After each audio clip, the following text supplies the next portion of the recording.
Good day to you all. We are back to our daily devotion, and for today, day of Saturday, we are still with the series 365 daily devotion, Bible character edition. And for today, we are still going to study the life of Solomon, and the title for this topic would be Divided Heart, Divided Kingdom. So as we have studied yesterday, Solomon had 700 wives and 300 concubines, so it was 1,000 in total.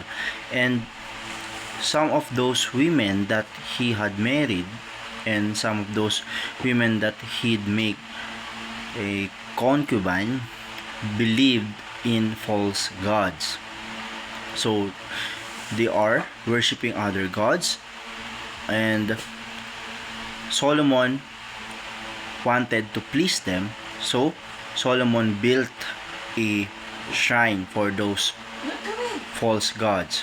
But he did not stop there.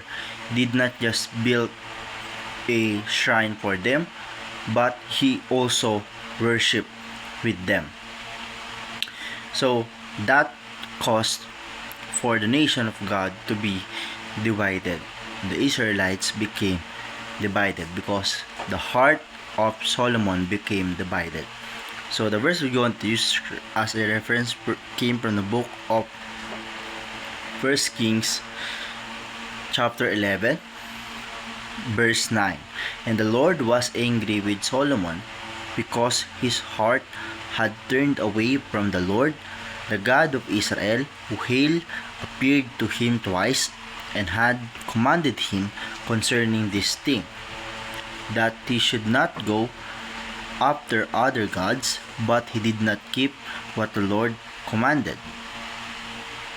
Therefore the Lord said to Solomon, since this has been your practice, and you have not kept my covenant and my statutes that I have commanded you, I'll surely tear the kingdom from you and will give it to your servant. So the Lord became angry because Solomon did not keep his covenant with God. Because when Solomon was still a kid, he asked for wisdom to God, and he did not keep that. He did not follow the covenant that he had with the Lord. So what are the teachings for this daily devotion?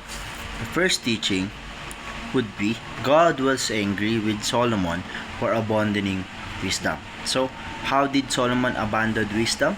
When he had abandoned the teachings, the learnings, and the word that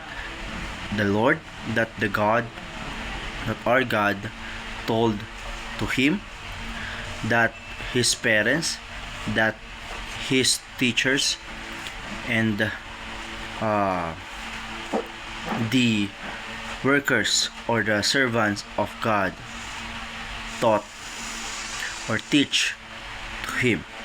So he abandoned that, and together with that, and that caused our God to feel angry. Second, wisdom is the continuous practice of God's principle. So wisdom is not something that can be given. It is exchanged for following the principle of God. So you can only attain godly wisdom when you follow the principle of our God. So it is a byproduct. It is something that can be attained by practicing the principle of God. Lastly, God divided the kingdom as a consequence. So God divided the kingdom. God gave some parts of his kingdom to his servant. So how can we apply this? Practice wisdom until the very end of our lives, until we die. Let's practice wisdom, and by doing that, we should practice God's principle. Second, pay attention to the principles God has revealed in the Bible.